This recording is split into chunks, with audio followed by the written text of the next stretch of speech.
Como se tornar sobrenatural, do Dr. Joe Dispenza, é um best-seller que ensina como pessoas comuns podem realizar o extraordinário, unindo física quântica, neurociência e sabedoria antiga. Prefácio. Ao longo da história humana, há incontáveis relatos sobre pessoas que tiveram experiências que as lançaram além dos limites do que era considerado possível. Desde os 2 séculos e meio de vida de Li Qingyuan, o praticante de artes marciais que nasceu em 1677, viveu 256 anos, teve 14 esposas e mais de 200 filhos antes de morrer em 1933. A cura espontânea de uma série de doenças, documentada pelo Institute of Noetic Sciences, Instituto de Ciências Intelectuais. Em 3,5 mil referências de mais de 800 jornais em 20 idiomas, a evidência claramente nos diz que não somos o que nos disseram no passado, e menos ainda, o que nos permitimos imaginar. À medida que a aceitação do potencial humano expandido ganha força, a questão deixa de ser o que é possível na vida e passa a ser como fazer isso, como despertar nosso extraordinário potencial na vida diária. A resposta para essas perguntas forma a base deste livro. O Dr. Joe Dispenza é médico, cientista e místico dos tempos atuais. Também é um sintetizador de informações com uma visão que vai além dos limites de uma única disciplina científica. Extraindo informação de vários campos da ciência sólida, como epigenética, biologia molecular, neurocardiologia e física quântica, Joe cruza as fronteiras tradicionais que no passado separavam pensamento científico e experiência humana. Com isso, abre a porta para um novo e arrojado paradigma de autofortalecimento, uma forma de pensar e viver com base no que sentimos ser possível em nossa vida, bem como no que aceitamos como fato científico. A nova fronteira de potencial realizado está redefinindo o que significa ser um humano plenamente apto e capacitado. E é uma fronteira promissora para todo mundo, de donas de casa, estudantes e trabalhadores gabaritados a cientistas, engenheiros e profissionais da saúde. O motivo para um apelo tão amplo é que o trabalho de Joe hoje se compara a um modelo testado que professores usaram com sucesso durante séculos com seus alunos. A ideia é simples. Quando temos a experiência direta de um potencial maior, isso nos liberta para aceitá-lo em nossa vida diária. O livro que você tem em mãos é o primeiro manual a fazer justamente isso. Nos conduz em uma jornada passo a passo para a realização de nosso maior potencial de corpo, saúde, relacionamentos e propósito de vida, e permite que a façamos no nosso ritmo.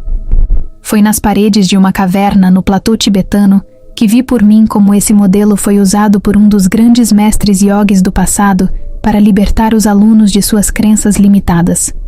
O legado do ensinamento persiste até hoje, preservado na rocha nativa que foi lar e sala de aula do mestre 8 séculos atrás. Na primavera de 1998, liderei um grupo de peregrinação pelas terras altas do Tibete Ocidental. A rota nos levou diretamente à caverna isolada do poeta, místico e yogi do século XI, o Jetsun Milarepa, conhecido em seu tempo simplesmente como Milarepa. Ouvi falar no lendário yogi pela primeira vez quando era aluno de um místico Sikh que se tornou meu professor de yoga na década de 1980. Estudei por anos o mistério que cercava a vida de Milarepa. Como ele, filho de uma família privilegiada, escolheu renunciar aos bens materiais, às brutais e trágicas circunstâncias da perda da família e de pessoas amadas para a violência em massa. E como sua vingança e subsequente sofrimento o levaram ao retiro no alto das montanhas do Himalaia, onde descobriu seu extraordinário potencial como um yogi dedicado. Quis ver o lugar onde Milarepa desafiou as leis da física para demonstrar para si e seus alunos que somos confinados. Tive essa oportunidade, apenas pelos limites de nossas crenças. No 19º dia da minha jornada, depois de me habituar à baixíssima umidade e à altitude superior a 4,5 mil metros do nível do mar, fui parar no lugar onde Milarepa esteve diante de seus alunos 800 anos antes. Com o rosto a poucos centímetros da parede da caverna, olhei diretamente para um mistério não resolvido que cientistas modernos nunca conseguiram explicar ou repetir. Foi naquele exato local que Milarepa ergueu o braço na altura do ombro, tocou na rocha, e sua mão adentrou a parede como se a pedra não existisse. Quando fez isso, a rocha sob sua mão se tornou mole e maleável, cedendo à pressão.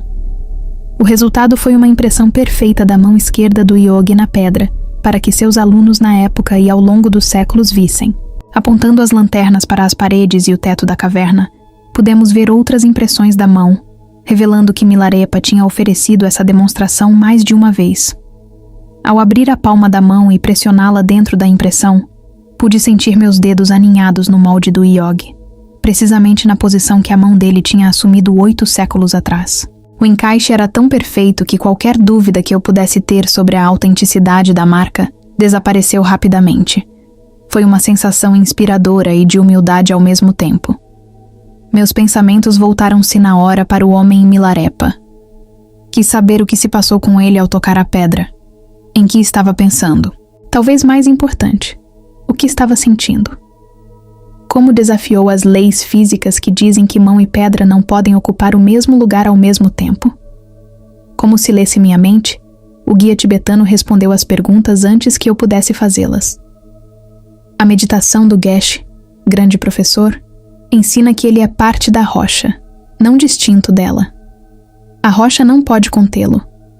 Para o Geshe, a caverna representa um local de experiência, não uma barreira limitadora. Nesse local ele é livre e pode se mover como se a rocha não existisse. As palavras do guia fizeram todo sentido. Quando os alunos de Milarepa viram o professor fazer uma coisa que as crenças tradicionais diziam não ser possível, ficaram diante do mesmo dilema que encaramos hoje quando optamos por nos libertar de crenças limitadoras. O dilema é o seguinte: o pensamento acatado por familiares, amigos e pela sociedade dos alunos considerava o mundo em termos de limites e fronteiras. Isso incluía a crença de que a parede de uma caverna é uma barreira para a carne de um corpo humano. Porém, quando Milarepa afundou a mão na pedra, seus alunos viram que havia exceções para essa lei. A ironia é que as duas formas de ver o mundo estão absolutamente corretas. Tudo depende de como escolhemos pensar em nós em um dado momento. Quando pus a mão sobre a impressão que o yogi deixou para seus alunos muito tempo atrás, me perguntei: somos confinados na vida de hoje pelas mesmas crenças limitantes que os alunos de Milarepa enfrentavam em seu tempo? Caso sim, como despertar o poder para transcender nossas crenças limitantes? Descobri que, quando uma coisa é verdadeira na vida, essa verdade aparece de muitas maneiras. Por isso, não é surpresa que a documentação científica das descobertas de Joe em sala de aula nos leve à mesma conclusão a que Milarepa e místicos chegaram ao longo dos séculos. O universo é como é, que nossos corpos são como são, e as circunstâncias de nossa vida são como são por causa da consciência e do que pensamos sobre nós mesmos em nosso mundo. Contei a história de Milarepa para ilustrar esse princípio aparentemente universal. A chave para o ensinamento do yogi é a seguinte: quando experimentamos por nós mesmos, ou vemos em outra pessoa alguma coisa que um dia pensamos ser impossível, nos libertamos de nossas crenças para transcender tais limitações em nossa vida. Precisamente por isso, o livro que você está segurando tem o potencial de mudar sua vida, mostrando-lhe como aceitar o futuro com que você sonha como a realidade atual, de modo que seu corpo acredite que está acontecendo agora. Assim você descobre como colocar em movimento uma cascata de processos emocionais e psicológicos que refletem a nova realidade. Os neurônios no cérebro, os neuritos sensoriais do coração e a química do corpo se harmonizam para refletir o novo pensamento. E as possibilidades quânticas da vida são rearranjadas para substituir as circunstâncias indesejadas do passado pelas novas circunstâncias que você aceitou como o presente. Esse é o poder deste livro. Com um estilo simples, direto e fácil de entender, Joe Dispenza combina em um único livro as descobertas que alteraram os paradigmas da ciência quântica e os profundos ensinamentos que praticantes do passado dedicaram a vida toda a dominar, e nos mostra como nos tornarmos sobrenaturais. Introdução. Agora prepare-se para se tornar sobrenatural. Entendo que escrever este livro é um risco para mim e minha reputação. Há certas pessoas no mundo, inclusive algumas na comunidade científica, que podem chamar meu trabalho de pseudociência, especialmente depois do lançamento de Como se tornar sobrenatural. Antes eu me preocupava com a opinião dos críticos. No começo da carreira, sempre eu escrevia pensando nos céticos, tentando ter certeza de que aprovariam meu trabalho. Em algum nível, achava que era importante ser aceito por essa comunidade. Mas um dia, diante de uma plateia em Londres enquanto uma mulher segurava o microfone e contava como tinha superado sua doença, como havia se curado com as práticas sobre as quais escrevia em outros livros, tive uma epifania. Ficou muito claro que os céticos e cientistas rígidos apegados às suas crenças sobre o que era possível não iam gostar de mim nem do meu trabalho por mais que me esforçasse. Tão logo fiz essa constatação, soube que estava desperdiçando muita energia vital. Perdi o interesse em convencer aquele grupo particular, em especial aqueles que estudam o normal e o natural, sobre o potencial humano. Eu estava totalmente apaixonado por uma coisa que era tudo menos normal e queria estudar o sobrenatural. Ficou muito claro que eu deveria desistir dos esforços fúteis para convencer aquela comunidade de alguma coisa e, em vez disso, direcionar minha energia para a parte da população que acredita em possibilidades e quer ouvir o que tenho para compartilhar. Que alívio foi abraçar essa ideia e desistir de qualquer tentativa de fazer alguma diferença naquele outro mundo. Enquanto ouvia aquela doce senhora em Londres que não era monja, freira, acadêmica ou estudiosa, percebi que, ao contar sua história para a plateia, ela ajudava outras pessoas a ver partes de si mesmas. Os que ouviam sua jornada podiam acreditar que seria possível para eles fazer a mesma coisa. Cheguei a um estágio de vida em que não me incomodo com nada do que digam sobre mim. Com certeza tenho defeitos, mas agora sei, mais que nunca, que estou fazendo diferença na vida das pessoas. Digo isso com total humildade. Trabalhei durante anos simplificando informações científicas complexas para que as pessoas as aplicassem na própria vida.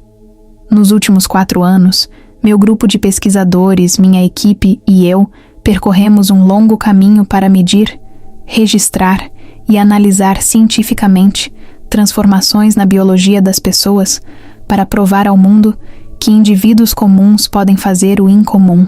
Neste livro não se trata só de cura, embora inclua histórias de pessoas que fizeram mudanças importantes na saúde e reverteram doenças, junto com as ferramentas de que você precisa para fazer o mesmo. Essas conquistas estão se tornando bem comuns em nossa comunidade de estudantes. O material que você está prestes a ler existe fora das convenções e, no geral, não é visto ou entendido pela maioria do mundo. O conteúdo deste livro é baseado em uma evolução de ensinamentos e práticas que culminaram na capacidade de nossos alunos de mergulhar mais fundo no aspecto mais místico desses conhecimentos.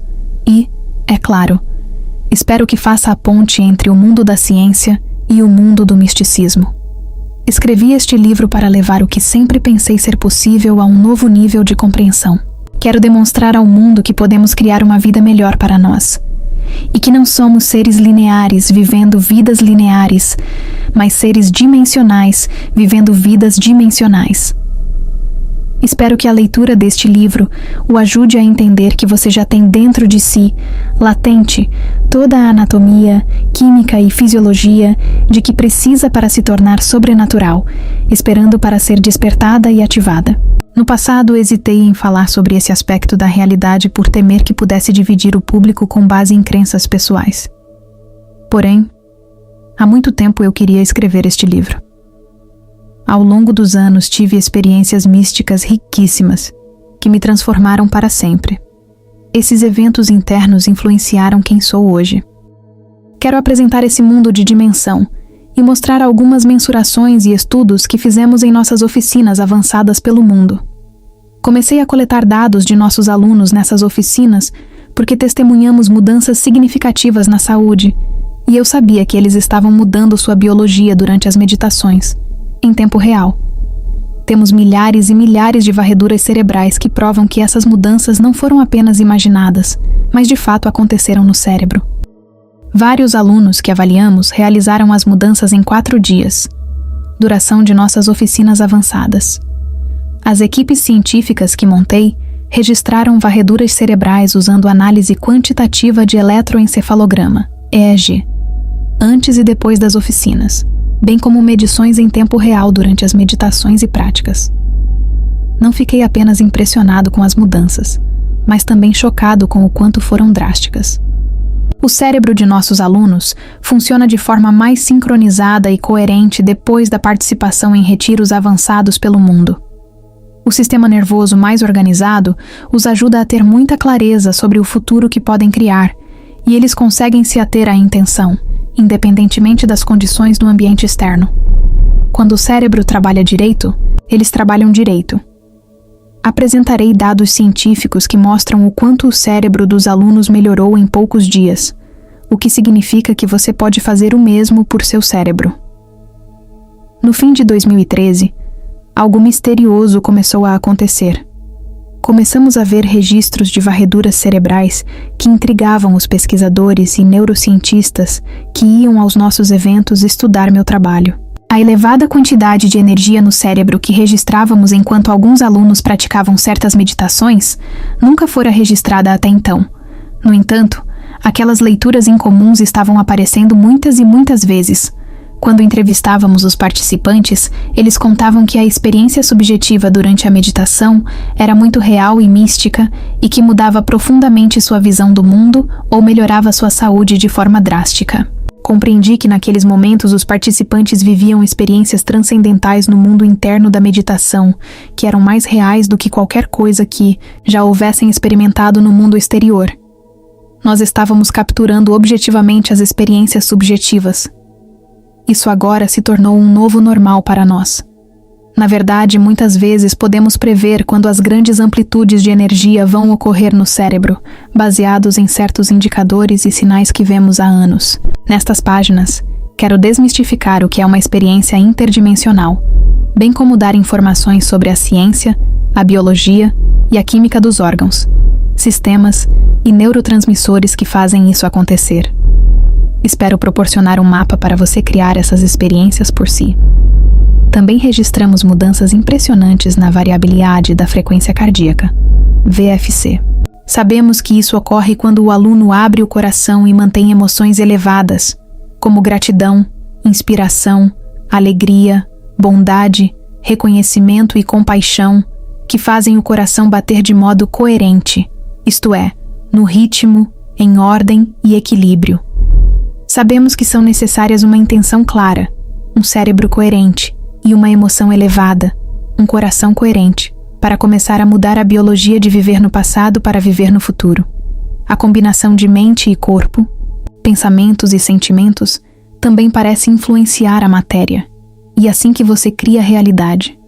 Então, se você vai acreditar para valer em um futuro que imagina com todo o coração, vamos garantir que seu coração esteja aberto e plenamente ativado. Por que não se aperfeiçoar e fazer disso uma habilidade mediante a prática e o feedback quantitativo?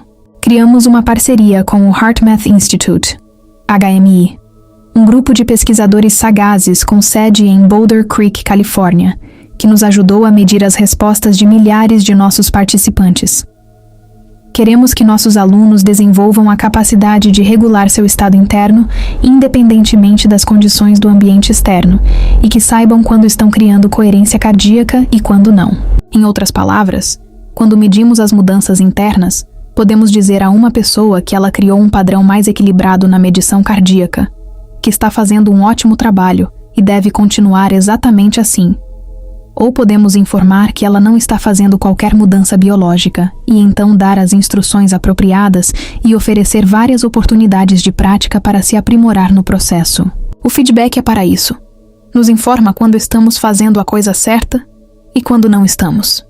Quando conseguimos mudar um sentimento ou pensamento dentro de nós, podemos ver mudanças do lado de fora. Quando observamos que fizemos certo, prestamos atenção ao que fizemos e fazemos de novo. Essa ação cria um hábito construtivo, ao demonstrar como pode ser poderoso. Outras pessoas executam esses feitos.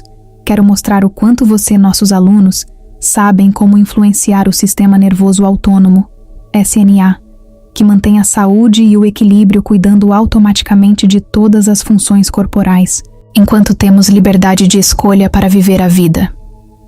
E esse sistema subconsciente, que nos dá saúde e que dá vida ao corpo. Quando sabemos como ter acesso a esse sistema, podemos não só melhorar a saúde, mas também transformar comportamentos, crenças e hábitos autolimitadores indesejados em outros mais produtivos. Vou apresentar alguns dados que coletamos durante anos. Também ensinamos aos nossos alunos que, quando criam coerência cardíaca, o coração cria um campo magnético mensurável que se projeta além do corpo. Esse campo magnético é uma energia, e essa energia é uma frequência, e toda frequência transmite informação. A informação transmitida por essa frequência também pode ser uma intenção ou um pensamento capaz de influenciar o coração de outra pessoa em um local diferente, levando-o à coerência e ao equilíbrio. Vou mostrar provas de que um grupo de pessoas sentadas em uma sala pode influenciar outro grupo sentado a alguma distância na mesma sala para entrar em coerência cardíaca, exatamente ao mesmo tempo.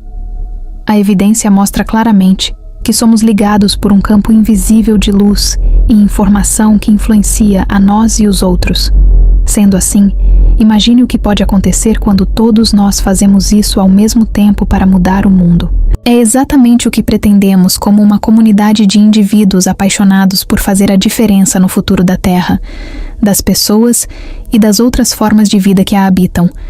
Criamos o projeto Coerência, no qual milhares de pessoas se reúnem exatamente na mesma hora do mesmo dia para aumentar a frequência do planeta e de todos que vivem aqui. Parece impossível? De jeito nenhum. Mais de 23 artigos revistos por pares e mais de 50 projetos de reuniões para a paz mostram que tais eventos podem reduzir incidentes de violência, guerra, crimes e acidentes de trânsito e, ao mesmo tempo, fomentar o crescimento econômico. Meu desejo é mostrar a ciência de como você pode contribuir para mudar o mundo. Também medimos a energia na sala durante nossas oficinas e observamos como ela muda quando se tem uma comunidade de 550 a 1.500 pessoas elevando a energia juntas e criando coerência cardíaca e cerebral. Vimos mudanças significativas repetidas vezes. Embora não seja aprovado pela comunidade científica nos Estados Unidos, o instrumento usado para as medições foi reconhecido em outros países, inclusive na Rússia. Em todos os eventos, somos surpreendidos e nos maravilhamos com a quantidade de energia que certos grupos conseguem demonstrar. Também avaliamos o campo invisível de energia vital do corpo de milhares de alunos para determinar se eles podem elevar o próprio campo de luz. Afinal, tudo em nosso universo material está sempre emitindo luz e informação, inclusive você. Quando vive em modo de sobrevivência sob o peso dos hormônios do estresse, como a adrenalina, você suga esse campo invisível de energia e o transforma em química. Ao fazer isso, o campo em torno de seu corpo encolhe. Descobrimos um equipamento muito avançado que pode medir a emissão de fótons, partículas de luz, para determinar se uma pessoa está construindo ou reduzindo seu campo de luz. Quando mais luz é emitida, há mais energia e, portanto, mais vida. Quando uma pessoa tem menos luz e informação ao redor do corpo, ela é mais matéria e, portanto, emite menos energia vital. Pesquisas abrangentes provam que as células do corpo e vários sistemas se comunicam não só pelas interações químicas que conhecemos, mas também por um campo de energia coerente, luz, que transmite uma mensagem, informação, que faz o ambiente dentro e em volta da célula dar instruções a outras células e sistemas biológicos. Medimos a quantidade de energia vital emitida pelo corpo de nossos alunos devido às mudanças internas que fizeram por praticar nossas meditações, e quero mostrar quais mudanças podem ser criadas em apenas 4 dias ou menos. Outros centros no corpo, além do coração, também estão sob controle do sistema nervoso autônomo. Eu os chamo de centros de energia. Cada um tem frequência própria, intenção ou consciência própria, as próprias glândulas, os próprios hormônios, a própria química, um pequeno cérebro individual próprio e também a própria mente singular. Você pode influenciar esses centros a funcionar de forma mais equilibrada e integrada. Para isso, precisa antes aprender a alterar as ondas cerebrais para poder penetrar em seu sistema operacional subconsciente. A chave é mudar de ondas cerebrais beta, nas quais o cérebro pensante está constantemente analisando e dedicando muita atenção ao mundo exterior, para ondas cerebrais alfa, que indicam que você está tranquilo e dando mais atenção ao mundo interior. Ao reduzir de maneira consciente a velocidade de suas ondas cerebrais, você pode programar mais prontamente o sistema nervoso autônomo. Alunos que realizaram minhas várias práticas de meditação ao longo dos anos aprenderam a alterar suas ondas cerebrais, bem como a aguçar o tipo de foco que deve estar presente por tempo suficiente para produzir efeitos mensuráveis. Descobrimos um instrumento que pode medir essas mudanças, e vou mostrar parte da pesquisa. Também medimos vários marcadores biológicos relacionados à alteração na expressão do gene, processo conhecido como mudança epigenética. Neste livro, você vai aprender que não é prisioneiro de seus genes, que a expressão de genes é mutável, quando você começa a pensar, agir e sentir diferente. Durante nossos eventos, os alunos abandonam a vida que conhecem por 4 ou 5 dias para passar esse tempo em um ambiente que não os faça lembrar de quem pensam ser. Separam-se das pessoas que conhecem, das coisas que têm, dos comportamentos automáticos que demonstram na vida diária, dos lugares a que vão rotineiramente, e então começam a alterar o estado interno com 4 tipos de meditação: caminhando, sentado, em pé e deitado. Em cada uma delas, aprendem a se tornar outra pessoa. Sabemos que isso é verdade porque nossos estudos mostram mudanças significativas na expressão gênica de nossos alunos, e eles relatam mudanças significativas na saúde. Ao conseguirmos mostrar resultados mensuráveis que provam a uma pessoa que ela realmente alterou, neurotransmissores, hormônios, genes, proteínas e enzimas, apenas por meio do pensamento, ela consegue justificar melhor seus esforços e provar para si que está mesmo se transformando. À medida que eu compartilhar essas ideias neste livro, conduzindo-o pelo processo e explicando a ciência por trás do trabalho que por quê, você vai receber muita informação detalhada. Mas não se preocupe, vou rever conceitos-chave em diferentes capítulos. Faço isso de propósito, para lembrá-lo do que já aprendeu, de forma que possamos construir um modelo maior de compreensão naquele momento. Às vezes, o material que apresento pode ser difícil. Ensino esse conteúdo a plateias há anos. Sei que pode ser muita coisa. Vou rever e lembrar o que você aprendeu para que não seja necessário voltar às páginas em busca de informação, embora você possa revisar os capítulos anteriores caso sinta necessidade. É claro que toda essa informação vai prepará-lo para a transformação pessoal. Então, quanto mais você entender os conceitos, mais facilmente conseguirá se render às meditações no fim da maioria dos capítulos, usando-as como ferramentas para realizar sua experiência pessoal. Capítulo 1. Abra a porta para o sobrenatural. Com o fim da primavera e o primeiro vislumbre do verão se aproximando, o que de início parecia uma típica tarde de domingo em junho de 2007, tornou-se tudo, menos típico, para Anna Williams. A porta-balcão da sala de estar para o jardim estava escancarada, e as cortinas brancas diáfanas dançavam a brisa suave, que trazia para dentro de casa os aromas do jardim. Raios de sol brilhavam em torno de Anna, confortavelmente reclinada. Um coro de pássaros cantava e gorjeava lá fora, e Anna ouvia ao longe a melodia de risadas infantis e o barulho de água da piscina de um vizinho onde elas brincavam.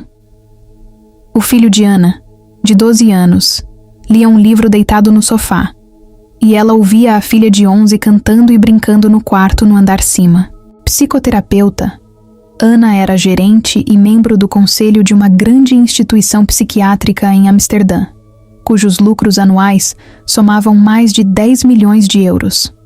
Ela sempre punha em dia a leitura profissional nos fins de semana, e naquele domingo, estava reclinada em sua poltrona de couro vermelho, lendo um artigo. Mal sabia Ana que o que parecia o mundo perfeito para qualquer um que olhasse para sua sala de estar naquele dia se tornaria em minutos um pesadelo. Ana se sentia um pouco distraída. Notou que a atenção não estava totalmente focada no material que tentava estudar. Deixou a publicação de lado e fez uma pausa, indagando-se de novo aonde o marido fora. Ele tinha saído de casa cedo naquela manhã, enquanto ela tomava banho. Sem dizer aonde ia, simplesmente desaparecera. As crianças contaram que o pai tinha se despedido com um grande abraço em cada uma antes de sair. Ana ligou para o celular do marido muitas vezes, mas ele não retornou às chamadas. Tentou mais uma vez, sem resultado. Definitivamente alguma coisa estava errada. Às 15h30, tocaram a campainha. Ao abrir a porta, Ana viu 2 policiais do lado de fora. "Senhora Williams?" perguntou um deles. Quando ela confirmou que era a senhora Williams, os policiais perguntaram se poderiam entrar para conversar. Preocupada e um pouco confusa, Ana concordou. Então deram a notícia. Naquela manhã, o marido tinha pulado de um dos prédios mais altos do centro da cidade. A queda obviamente fora fatal. Ana e os 2 filhos ficaram em choque, incrédulos. Ana parou de respirar por um momento, quando arfou e engoliu o ar, e começou a tremer incontrolavelmente. Aquele momento pareceu congelar no tempo. Com os filhos paralisados e em choque, Ana tentou esconder a dor e o estresse pelo bem deles. De repente, a dor intensa explodiu em sua cabeça, e ao mesmo tempo, ela sentiu um doloroso e profundo vazio no estômago. Pescoço e ombros se enrijeceram instantaneamente, enquanto a mente pulava frenética de pensamento em pensamento. Os hormônios do estresse haviam tomado conta. Ana estava no modo de sobrevivência. Como os hormônios do estresse assumem o comando? Do ponto de vista científico, viver em estresse é viver no modo de sobrevivência. Quando percebemos uma circunstância estressante que nos ameaça de algum modo e cujo desfecho não podemos prever ou controlar, um sistema nervoso primitivo chamado sistema nervoso simpático entra em ação e o corpo mobiliza uma enorme quantidade de energia em resposta ao estressor. Fisiologicamente, o corpo recorre de maneira automática aos recursos de que vai precisar para enfrentar o perigo. As pupilas se dilatam para enxergarmos melhor, os ritmos cardíaco e respiratório se aceleram para podermos correr, lutar ou fugir. Maior volume de glicose é liberado na corrente sanguínea para disponibilizar mais energia para as células. O fluxo sanguíneo é desviado dos órgãos internos para as extremidades, para podermos nos mover rápido se necessário. O sistema imunológico é acionado, depois desligado, enquanto adrenalina e cortisol encharcam os músculos, fornecendo uma descarga de energia para fugir ou enfrentar o estressor. A circulação desloca-se do cérebro anterior racional para o cérebro posterior. Por isso, temos menor capacidade para pensar de forma criativa e contamos mais com um instinto para uma reação instantânea. No caso de Ana, a notícia estressante do suicídio do marido lançou cérebro e corpo no estado de sobrevivência. Em curto prazo, todos os organismos podem tolerar condições adversas lutando, se escondendo ou fugindo de um estressor iminente. Todos nós somos equipados para lidar com explosões de estresse de curta duração. Quando o evento se encerra, o corpo normalmente retoma o equilíbrio em horas, elevando seus níveis de energia e restaurando os recursos vitais. Porém, quando o estresse não termina em algumas horas, o corpo não retorna ao equilíbrio. Na verdade, nenhum organismo suporta viver em modo de emergência por extensos períodos. Por causa do cérebro grande, os humanos são capazes de pensar em seus problemas, lembrar acontecimentos do passado e até prever situações futuras extremas, ativando assim cascatas de substâncias químicas do estresse só com o pensamento. Podemos arrancar cérebro e corpo de sua fisiologia normal, apenas pensando sobre um passado bem conhecido ou tentando controlar um futuro imprevisível. Todos os dias Ana revivia aquele acontecimento sem parar. O que ela não percebia é que seu corpo não sabia diferenciar o acontecimento original, que havia criado a resposta de estresse, da lembrança do acontecimento, que criava as mesmas emoções que a experiência real vez após vez. Ana produzia a mesma química no cérebro e no corpo, como se o acontecimento estivesse acontecendo de novo. Com isso, o cérebro conectava o evento no banco de memórias continuamente, e o corpo experimentava emocionalmente a mesma química do passado umas 100 vezes por dia, pelo menos. Ao recordar a experiência repetidamente, Ana sem querer ancorou cérebro e corpo no passado. Emoções são as consequências químicas ou feedback de experiências passadas. Quando os sentidos registram informações vindas do ambiente, grupos de neurônios se organizam em redes. Quando esses grupos congelam-se em um padrão, o cérebro cria um produto químico que é então enviado para todo o corpo. Esse produto químico é chamado de emoção. Lembramos melhor de acontecimentos quando conseguimos recordar os sentimentos que provocaram. Quanto mais forte o quociente emocional de qualquer acontecimento, bom ou ruim, mais forte a mudança em nossa química interna. Quando notamos uma mudança interna significativa, o cérebro presta atenção a quem ou o que causa a mudança fora de nós e tira uma fotografia da experiência externa. Isso é chamado de memória. Portanto, a memória de um acontecimento pode ser neurologicamente gravada no cérebro, e a cena fica congelada no tempo na massa cinzenta, como aconteceu com Ana. A combinação de várias pessoas ou objetos em um momento e lugar específicos da experiência estressante é gravada em nossa arquitetura neural como uma imagem holográfica. É assim que criamos uma memória de longa duração. Portanto, a experiência fica gravada no circuito neural, a emoção é guardada no corpo, e é assim que o passado se torna nossa biologia. Em outras palavras, quando vivemos um evento traumático, ficamos propensos a pensar neurologicamente dentro do circuito daquelas experiências e sentir quimicamente dentro dos limites das emoções provocadas pelo acontecimento, de forma que todo o nosso estado de ser como pensamos e sentimos fica biologicamente preso ao passado. Como você pode imaginar, Ana sentia uma descarga de emoções negativas, uma tremenda tristeza, dor, vitimização, pesar, culpa, vergonha, desespero, raiva, ódio, frustração, ressentimento, choque, medo, ansiedade, preocupação, opressão, angústia, desesperança, impotência, isolamento, solidão, incredulidade e traição. E nenhuma dessas emoções se dissipava rapidamente. Enquanto analisava sua vida dentro das emoções do passado, Ana sofria mais e mais. Como não conseguia pensar além do que sentia constantemente, e uma vez que as emoções são um registro do passado, ela pensava no passado e se sentia pior a cada dia.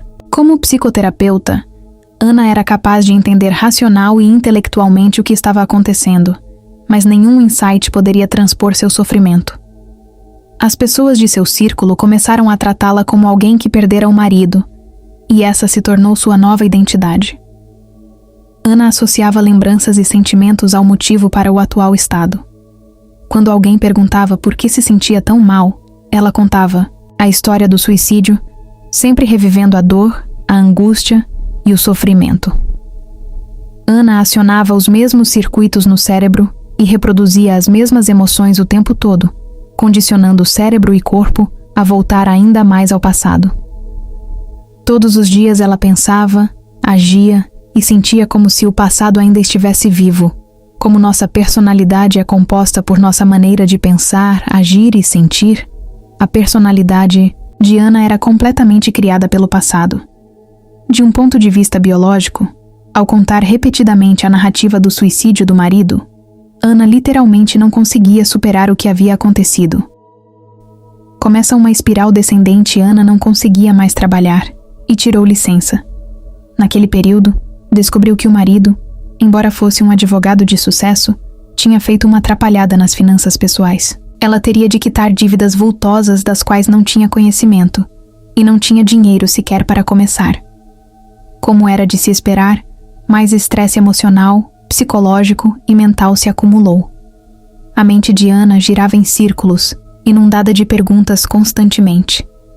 Como vou cuidar dos nossos filhos? Como vamos lidar com esse trauma no futuro? Como isso vai afetar nossa vida? Por que meu marido partiu sem se despedir de mim? Como pude não perceber que ele estava tão infeliz? Falhei como esposa? Como ele pôde me deixar com 2 filhos pequenos? Como vou conseguir criá-los sozinha? Depois os julgamentos começaram a invadir seus pensamentos. Ele não podia cometer suicídio e me deixar nesse rolo financeiro. Que covarde! Como se atreveu a deixar nossos filhos sem pai? Nem mesmo escreveu uma carta para mim e para as crianças. Eu o odeio por não ter deixado nenhum bilhete. Que canalha!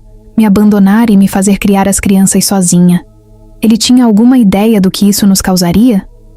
Todos esses pensamentos tinham uma grande carga emocional, afetando ainda mais seu corpo. 9 meses mais tarde, em 21 de março de 2008, Ana acordou paralisada da cintura para baixo. Horas depois, estava deitada em um leito de hospital, com uma cadeira de rodas ao lado da cama e um diagnóstico de neurite, uma inflamação do sistema nervoso periférico. Depois de vários exames, os médicos não conseguiram encontrar uma causa estrutural para o problema. Por isso disseram que Ana deveria ter uma doença autoimune.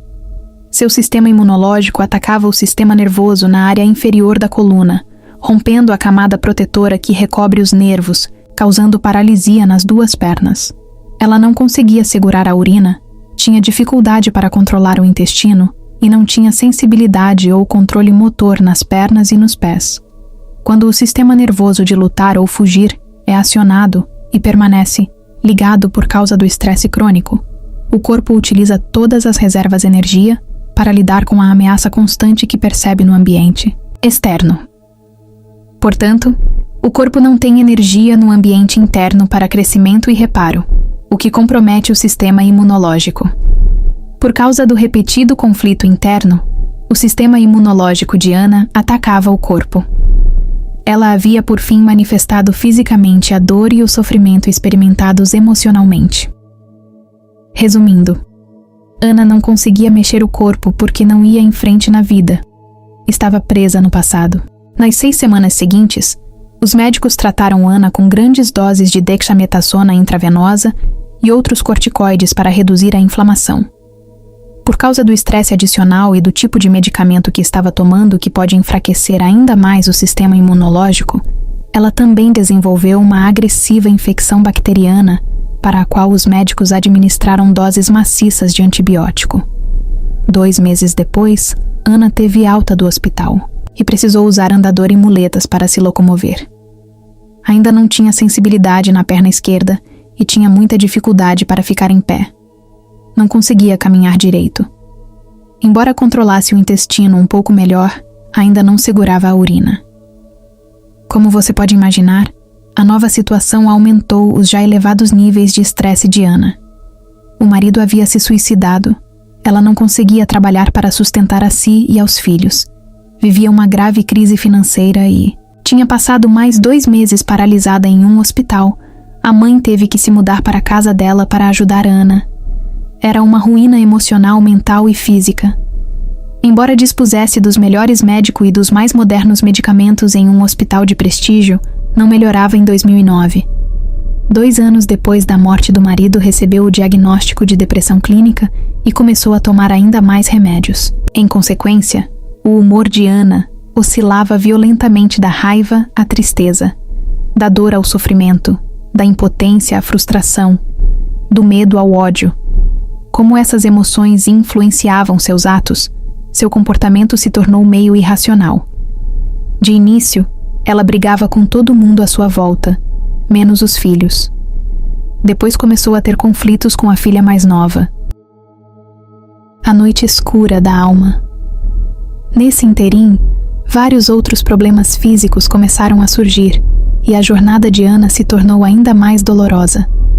As membranas mucosas da boca começaram a desenvolver grandes ulcerações que se alastraram para o esôfago superior, resultado de outra doença autoimune, chamada líquen plano erosivo.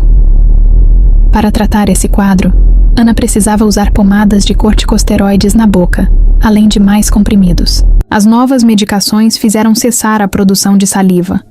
Ela não conseguia ingerir alimentos sólidos e perdeu o apetite. Ana vivia com os 3 tipos de estresse: físico, químico e emocional, ao mesmo tempo.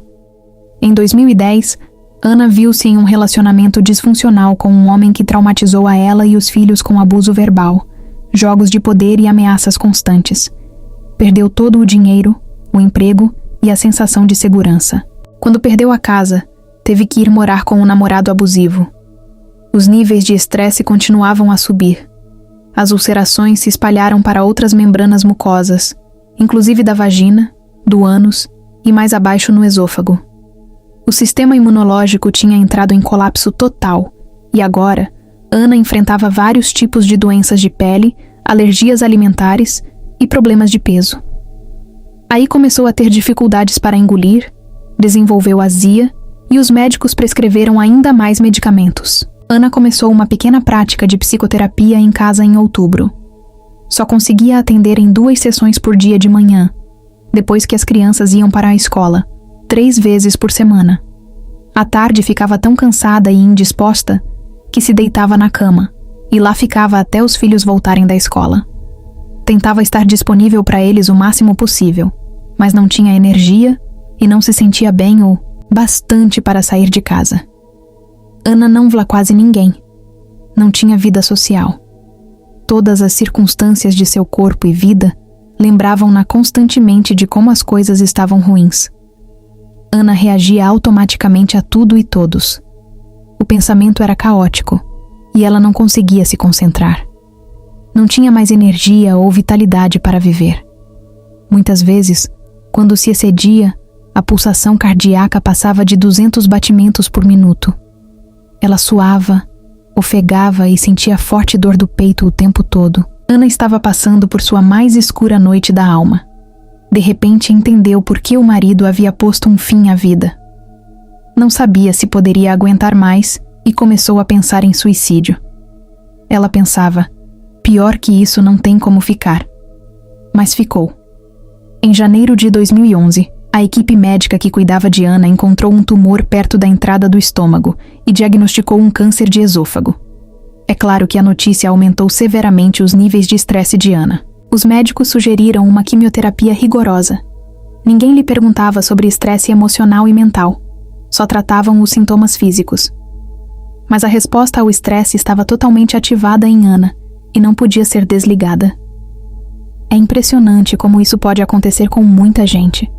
Algumas pessoas nunca superam as emoções correspondentes a um choque ou trauma, e sua saúde e vida são destruídas por causa disso. Se vício é algo que não se consegue parar, então objetivamente parece que pessoas como Ana ficam viciadas nas emoções de estresse que as deixam doentes. A descarga de adrenalina e demais hormônios do estresse desperta o cérebro e o corpo dessas pessoas, proporcionando uma descarga de energia. Com o tempo, elas se tornam dependentes dessa química, então usam as pessoas e condições de sua vida para reafirmar o vício da emoção, só para continuar sentindo aquele estado intensificado. Ana usava suas condições estressantes para recriar aquela descarga de energia, e sem perceber, tornou-se emocionalmente dependente de uma vida que odiava. A ciência nos diz que estresse crônico, de longo prazo, pressiona os botões genéticos que criam doença. Então, se Ana acionava sua resposta ao estresse pensando nos problemas e no passado, seus pensamentos a estavam deixando doente. Como os hormônios do estresse são muito poderosos, ela estava viciada nos próprios pensamentos que a faziam se sentir tão mal. Ana concordou com a quimioterapia, mas depois da primeira sessão sofreu um colapso emocional e mental. Certa tarde, depois que os filhos tinham ido para a escola, Ana caiu no chão chorando. Finalmente tinha chegado ao fundo do poço. Ela pensou que se continuasse daquele jeito, não sobreviveria por muito tempo e deixaria os filhos órfãos. Começou a rezar pedindo ajuda. No fundo do coração, Ana sabia que algo precisava mudar. Em completa sinceridade e entrega, pediu orientação, apoio e uma saída, prometendo que, se suas preces fossem atendidas, seria grata por todos os dias do resto de sua vida e ajudaria outras pessoas a fazerem a mesma coisa. A virada de Ana. A opção de mudar tornou-se a cruzada de Ana.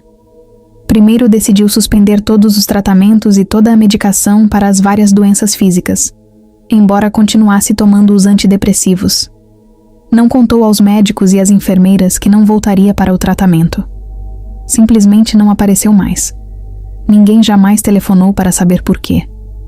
Só o médico da família entrou em contato com Ana para manifestar preocupação.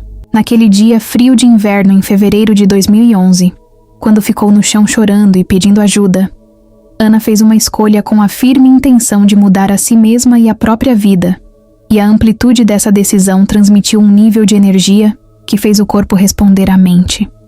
Foi a decisão de mudar que lhe deu forças para alugar uma casa onde morar com os filhos e sair do relacionamento negativo em que estava. Foi como se aquele momento a redefinisse. Ela sabia que tinha que começar de novo. Vi Ana pela primeira vez um mês depois disso. Um dos poucos amigos que ela ainda tinha havia reservado uma vaga para Ana em uma palestra que eu daria sexta-feira à noite. Esse amigo fez uma proposta. Se Ana gostasse da palestra, poderia ficar para a oficina de 2 dias inteiros no fim de semana. Ana aceitou. Na primeira vez que a vi, estava sentada no auditório lotado, à esquerda do corredor externo, as muletas apoiadas na parede perto de sua cadeira. Como sempre, naquela noite enfatizei o quanto pensamentos e sentimentos afetam nosso corpo e nossa vida. Falei sobre como a química do estresse é capaz de criar doenças. Abordei neuroplasticidade, psiconeuroimunologia, epigenética, neuroendocrinologia e até física quântica. Entrarei em mais detalhes sobre tudo isso mais adiante, mas por hora é suficiente saber que as pesquisas mais recentes nesses ramos da ciência apontam para o poder das possibilidades. Naquela noite, tomada de inspiração, Ana pensou: se eu criei a vida que tenho agora, inclusive a paralisia, a depressão, o sistema imunológico enfraquecido, as úlceras e até o câncer, talvez possa remover tudo com a mesma paixão que criei. Com essa nova e poderosa compreensão, Ana decidiu se curar. Imediatamente após sua primeira oficina de fim de semana, começou a meditar 2 vezes por dia. É claro que sentar e fazer as meditações de início foi difícil. Havia muitas dúvidas a superar, e em alguns dias, Ana não se sentia bem mental e fisicamente, mas fazia as meditações mesmo assim. Ela também tinha muito medo. Quando o médico da família telefonou para saber notícias porque ela havia interrompido os tratamentos e suspendido a medicação, disse que Ana estava sendo ingênua e burra e que iria piorar e morrer logo. Imagine a lembrança de uma figura de autoridade lhe dizendo isso. Mesmo assim, Ana fazia as meditações todos os dias e começou a superar seus medos. Muitas vezes era consumida pela sobrecarga financeira, pelas necessidades dos filhos e por várias limitações físicas, mas nunca usava essas condições para deixar de fazer o trabalho interno. Inclusive, compareceu a mais 4 de minhas oficinas naquele ano. Mergulhando dentro de si e modificando pensamentos inconscientes, hábitos automáticos e estados emocionais reflexivos implantados no cérebro e emocionalmente condicionados no corpo, Ana ficou mais comprometida com acreditar em um novo futuro do que no passado conhecido. Ela usava as meditações, combinando intenção clara com emoção elevada, para mudar seu estado de ser, saindo da vida biológica no mesmo passado para viver em um novo futuro. Todos os dias, Ana se recusava a levantar das meditações como a mesma pessoa que havia se sentado. Decidiu que não iria parar até que todo o seu estado de ser estivesse apaixonado pela vida. Para o materialista, que define a realidade com os sentidos, é claro que Ana não tinha motivo tangível para estar apaixonada pela vida. Era uma mãe viúva, deprimida, com uma grande dívida e sem emprego de verdade, tinha câncer, sofria de paralisia e ulcerações nas membranas mucosas.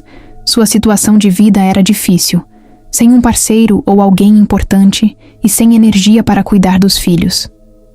Entretanto, nas meditações, Ana aprendeu que podia ensinar emocionalmente ao corpo como seria o futuro, à frente da experiência real.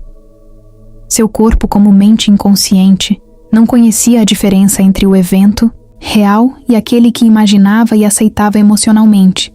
Graças à sua compreensão de epigenética, Ana sabia que as emoções elevadas de amor, alegria, gratidão, inspiração, compaixão e liberdade poderiam sinalizar novos genes para produzirem proteínas saudáveis que afetariam a estrutura e o funcionamento de seu corpo. tinha total entendimento de que, se as substâncias químicas do estresse que corriam por seu corpo acionavam genes doentes, adotar emoções elevadas a pleno, com uma paixão maior do que as emoções estressantes, ela poderia acionar novos genes e mudar sua saúde. Por um ano, a saúde de Ana não mudou muito, mas ela continuou fazendo suas meditações. Na verdade, fazia todas as meditações que eu planejava para os alunos. Ana sabia que tinha levado muitos anos para construir o atual quadro de saúde, por isso levaria algum tempo para recriar algo. Assim, continuou trabalhando, se esforçando para recriar algo. Assim, continuou trabalhando, se esforçando para permanecer tão consciente de seus pensamentos, comportamentos e emoções inconscientes, que não deixasse nada que não quisesse experimentar passar por sua consciência. Depois do primeiro ano, Ana notou que começava lentamente a se sentir melhor mental e emocionalmente. Estava quebrando o hábito de ser ela mesma, inventando um eu totalmente novo. Ao frequentar minhas oficinas, Ana ficou sabendo que tinha que levar seu sistema nervoso autônomo de volta ao equilíbrio, porque este controla todas as funções automáticas que acontecem além da percepção consciente do cérebro.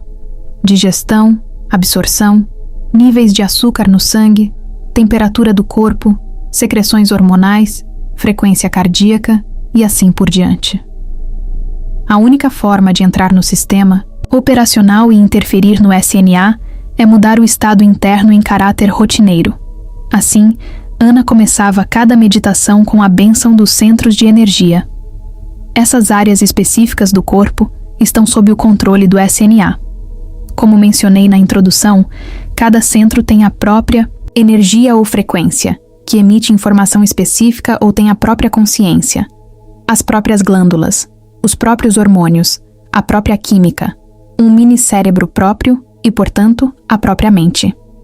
Cada centro é influenciado pelo subconsciente, situado sob o cérebro consciente pensante.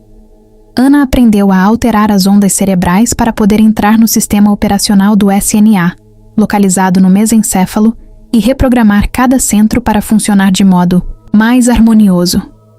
Todos os dias, com foco e paixão, ela repousava sua atenção em cada área do corpo, bem como no espaço em torno de cada centro, abençoando-o para a maior saúde e pelo bem maior. Lenta, mas com firmeza, ela começou a influenciar a saúde reprogramando seu sistema nervoso autônomo para recuperar o equilíbrio. Ana também aprendeu uma técnica de respiração específica que ensino em nosso trabalho para liberar toda a energia emocional, acumulada no corpo quando nos mantemos pensando e sentindo do mesmo jeito. Por pensar constantemente os mesmos pensamentos, Ana criava os mesmos sentimentos e, ao sentir as emoções familiares, pensava mais dos mesmos pensamentos. Ela aprendeu que as emoções do passado estavam armazenadas em seu corpo e que podia usar essa técnica de respiração para liberar a energia acumulada e se libertar do passado. Todos os dias, com uma intensidade maior do que seu vício nas emoções do passado, ela praticava a respiração e foi se aprimorando nisso. Depois de aprender a mover a energia acumulada no corpo, Ana aprendeu a recondicionar o corpo a uma nova mente, assumindo as emoções em seu coração, relacionadas ao futuro antes de tal futuro se apresentar. Como Ana também estudou o modelo de epigenética que ensino em nossas oficinas e palestras, aprendeu que genes não criam doenças. É o ambiente que sinaliza os genes para criarem doenças. Ana entendeu que, se suas emoções eram as consequências químicas de experiências no ambiente, e se ela vivia todos os dias de acordo com as mesmas emoções do passado, estava selecionando e instruindo os mesmos genes que poderiam estar criando seu quadro de saúde ruim. Se pudesse incorporar as emoções de seu futuro, adotando-as antes de a experiência realmente acontecer, Ana poderia mudar sua expressão genética e modificar o corpo para ficar biologicamente alinhado ao novo futuro. Ana fez uma meditação adicional, que envolvia repousar a atenção no centro do peito, ativando o SNA com estados elevados para criar e manter por períodos prolongados um tipo muito eficiente de batimento, que chamamos de frequência cardíaca coerente. Vou explicar em detalhes mais adiante. Ela aprendeu que quando sentia ressentimento, impaciência, frustração, raiva e ódio, esses estados induziam a resposta de estresse e faziam o coração bater de modo incoerente e desorganizado. Ana aprendeu em minhas oficinas que, quando conseguisse manter o novo estado em seu coração, poderia sentir as novas emoções de modo mais pleno e profundo, da mesma forma que tinha se acostumado a sentir aquelas emoções negativas. É claro que foi preciso um bocado de esforço para trocar a raiva, o medo, a depressão e o ressentimento por alegria, amor, gratidão e liberdade, mas Ana nunca desistiu. Ela sabia que as emoções elevadas liberariam mais de 1000 substâncias químicas diferentes que reparariam e restaurariam seu corpo. E foi a luta. Ana praticou a meditação caminhando que elaborei, na qual caminhava todos os dias como o seu novo eu. Em vez de sentar e meditar de olhos fechados, ela começava essas meditações em pé e de olhos fechados. Entrava no estado meditativo que sabia que mudaria, seu estado de ser. Abria os olhos e, ainda nesse estado, caminhava como o seu futuro eu. Fazendo isso, Ana incorporava à rotina um novo hábito de pensar, agir e sentir. O que ela estava criando logo se tornaria sua nova personalidade. Ela não queria voltar à inconsciência e ao antigo eu. Por causa de todo esse trabalho, Ana pôde ver seus padrões de pensamento mudar. Ela não mais disparava os mesmos circuitos no cérebro da mesma maneira, de modo que esses circuitos pararam de se conectar e começaram a se separar. Como resultado, ela parou de pensar do jeito antigo. Emocionalmente começou a sentir lampejos de gratidão e prazer pela primeira vez em anos. Em suas meditações, a cada dia ela dominava algum aspecto do corpo e da mente. Ana se acalmou e ficou bem menos viciada nas emoções derivadas dos hormônios do estresse. Começou até a sentir amor novamente. E foi em frente, superando e superando todos os dias em sua caminhada para se tornar outra pessoa. Ana se agarra à possibilidade. Em maio de 2012, Ana participou de uma de minhas oficinas progressivas de 4 dias em Nova York. No terceiro dia, durante a última de 4 meditações, ela enfim se rendeu e se soltou por completo. Pela primeira vez desde que começara a meditar, viu-se flutuando em um espaço negro infinito, consciente de estar consciente de si.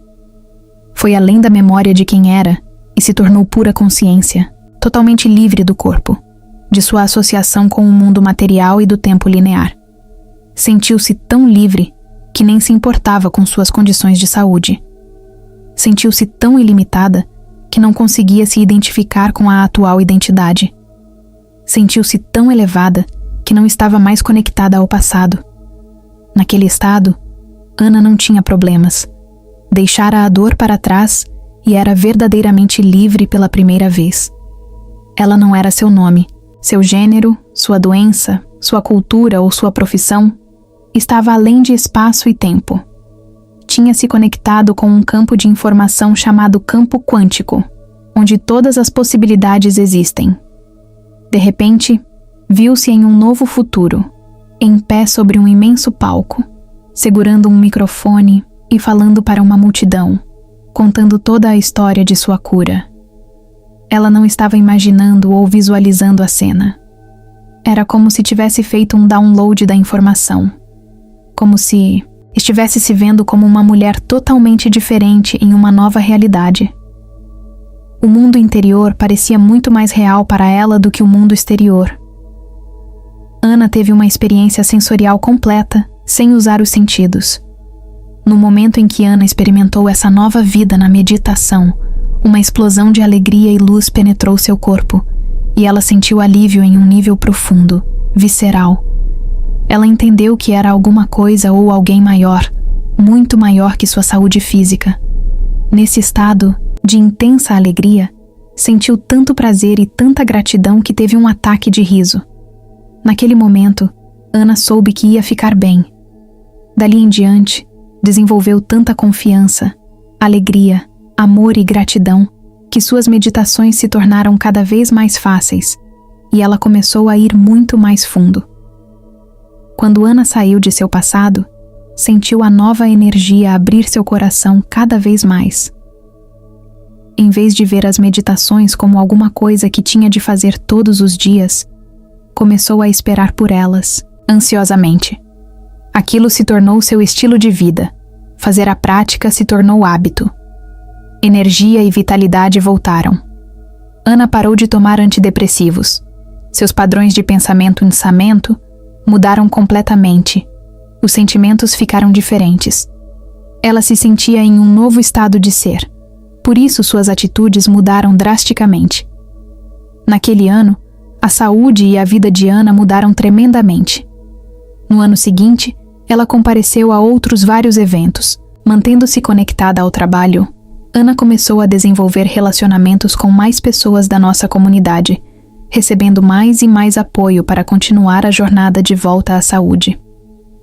Como muitos de nossos alunos, às vezes ela tinha dificuldade em não dar alguns passos atrás para os velhos programas e os antigos padrões de pensamento, sentimento e ação quando voltava para casa depois de uma oficina.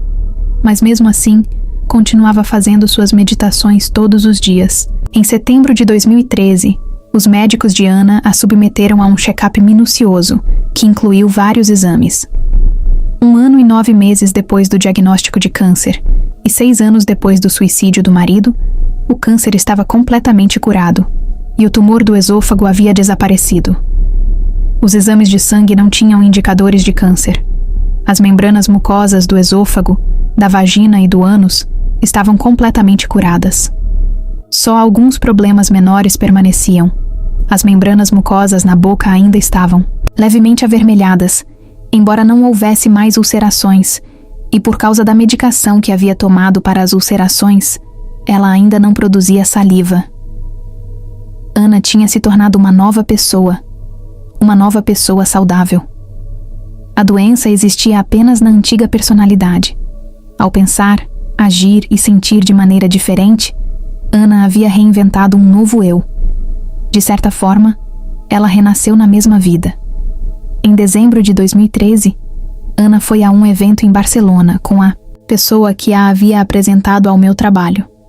Depois de me ouvir contar aos participantes a história de uma cura notável de outro aluno de nossa comunidade, Ana decidiu que era hora de me contar sua história. Ela a escreveu e entregou a carta à minha assistente pessoal. Como muitas cartas que recebo dos alunos, a primeira linha era: "Você não vai acreditar nisso." Depois de ler o que ela escrevera, no dia seguinte convidei Ana a subir ao palco e contar sua história para a plateia. E lá estava ela, 1 ano e meio depois da visão que tivera durante sua meditação em Nova York. E eu não sabia, em pé no palco, falando para a plateia sobre sua jornada de cura. Após o evento em Barcelona, Ana se sentiu inspirada para trabalhar ainda mais em sua boca. Cerca de 6 meses depois, palestrei em Londres e Ana compareceu. Falei detalhadamente sobre epigenética. De repente, uma luz se acendeu para Ana. Curei-me de todas, aquelas doenças, inclusive do câncer, pensou ela. Deveria conseguir sinalizar genes para minha boca produzir mais saliva. Alguns meses mais tarde, durante outra oficina em 2014, Ana de repente sentiu a saliva gotejar em sua boca. Desde então, as membranas mucosas e a produção de saliva voltaram ao normal. As ulcerações nunca mais apareceram. Hoje, Ana é uma pessoa saudável, cheia de vida, feliz, estável, com uma mente muito aguçada e clara. Espiritualmente, cresceu tanto que se aprofunda muito em suas meditações e teve várias experiências místicas. Vive uma vida cheia de criação, amor e alegria. Tornou-se uma das minhas treinadoras corporativas, ensinando essas técnicas regularmente em empresas e organizações. Em 2016, fundou uma instituição psiquiátrica bem-sucedida, que emprega mais de 20 terapeutas e médicos. É financeiramente independente e ganha dinheiro suficiente para levar uma vida agradável. Viaja pelo mundo, visita belos lugares e conhece gente inspiradora. Tem um companheiro muito amoroso e alegre, novos amigos e novos relacionamentos que fazem muito bem a ela e aos filhos. Quando alguém pergunta a Ana sobre seus problemas de saúde no passado, Ela diz que aqueles desafios foram a melhor coisa que lhe aconteceu. Pense nisso. E se a pior coisa que já lhe aconteceu for, na verdade, a melhor coisa? Ana sempre me diz que ama sua vida atual, e eu sempre respondo: é claro que ama. Você criou sua vida. Dia a dia, não se levantando das meditações até estar apaixonada por essa vida. Você tem mais é que amar sua vida agora. Foi ao longo de sua transformação que Ana se tornou sobrenatural. Superou sua identidade, que era ligada ao passado, e criou literalmente um futuro saudável, e sua biologia respondeu a uma nova mentalidade. Ana é agora o exemplo vivo da verdade e das possibilidades. E se Ana se curou, você também pode. O aspecto místico. Curar todos os tipos de doenças físicas pode ser um benefício impressionante desse trabalho, mas não é o único. Este livro também aborda o aspecto místico, e quero abrir sua mente para um domínio da realidade que será tão transformador quanto a cura, mas que funciona em um nível diferente, mais profundo.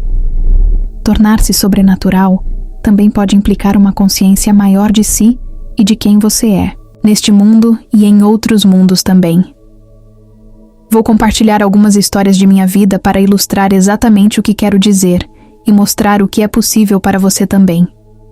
Em uma noite chuvosa de inverno no noroeste do Pacífico, estava sentado no sofá depois de um dia muito longo, ouvindo os galhos das árvores altas filtrando as rajadas de vento através das copas.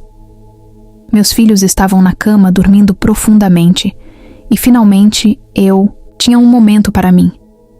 Me acomodei e comecei a revisar todas as coisas que teria que fazer no dia seguinte.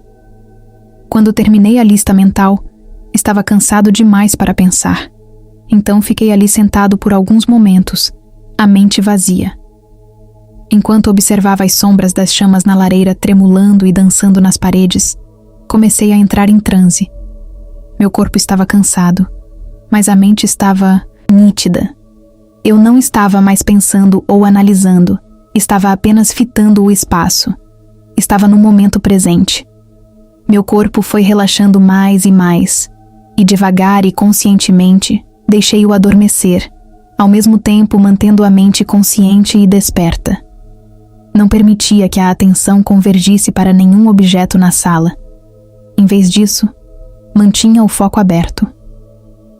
Esse era um jogo que fazia comigo muitas vezes. Gostava da prática que de vez em quando, se tudo se alinhava, eu tinha experiências transcendentais muito profundas. Era como se uma espécie de porta se abrisse em algum lugar entre a vigília, o sono e o sonho normal, e eu penetrasse em um momento místico muito lúcido.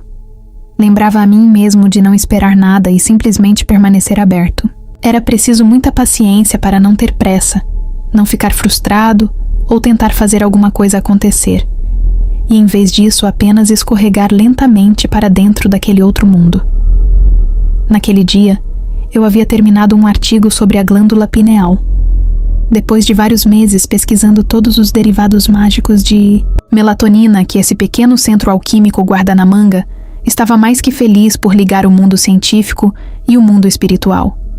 Durante semanas, toda a minha mente fora consumida pela reflexão sobre o papel dos metabólitos pineais como uma possível conexão com as experiências místicas que muitas culturas antigas sabiam provocar, como as visões xamânicas dos nativos norte-americanos, a experiência hindu do samadhi e rituais semelhantes envolvendo estados alterados de consciência. Alguns conceitos que tinham sido pontas soltas durante anos haviam se encaixado para mim de repente, e as descobertas fizeram com que me sentisse mais inteiro. Pensei estar um passo mais perto de entender a ponte para dimensões mais elevadas de espaço e tempo. Toda a informação que eu tinha assimilado me inspirava a uma consciência mais profunda sobre o que é possível para seres humanos. Mas eu ainda estava curioso para saber mais. Curioso o bastante para levar a consciência ao local onde a glândula pineal se situava em minha cabeça. Em tom casual, perguntei à glândula: afinal, onde você está? Ao repousar a atenção no espaço que a pineal ocupa em meu cérebro, e mergulhar na escuridão, de repente, do nada, Uma imagem vívida da minha glândula apareceu em minha mente como uma maçaneta redonda tridimensional. Sua boca estava bem aberta em um espasmo, e ela liberava uma substância branca leitosa. Fiquei chocado com a intensidade da imagem holográfica, mas estava relaxado demais para me agitar ou reagir. Por isso só me rendi e observei. Era muito real. Eu sabia que o que estava vendo diante de mim era minha pequena pineal. No instante seguinte, um relógio enorme apareceu bem na minha frente. Era um daqueles antigos relógios de bolso concorrente, e a visão era incrivelmente nítida. No momento em que repousei a atenção no relógio, recebi uma informação muito clara.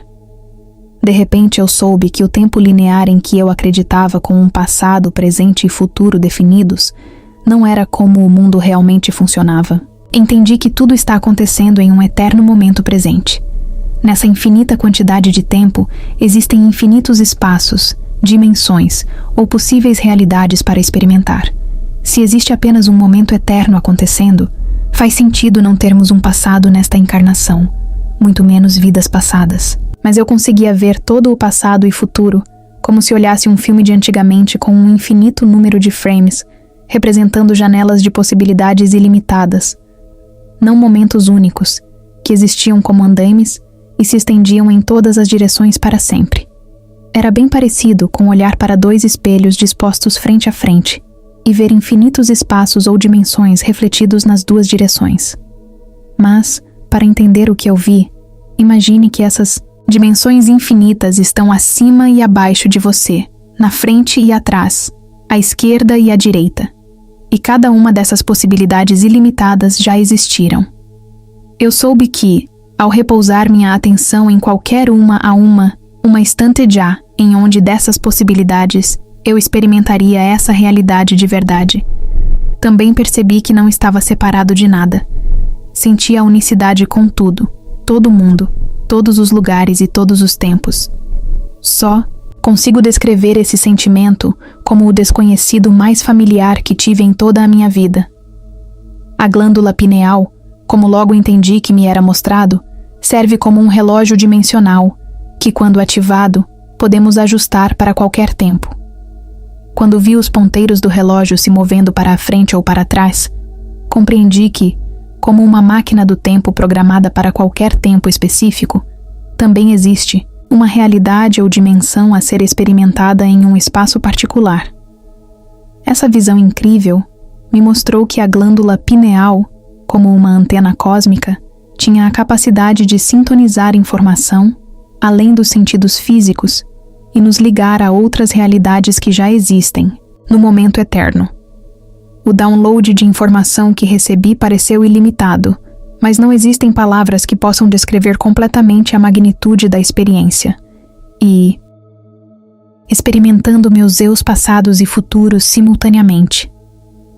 Quando os ponteiros do relógio se moveram para trás, para um tempo passado, uma dimensão no espaço e no tempo ganhou vida.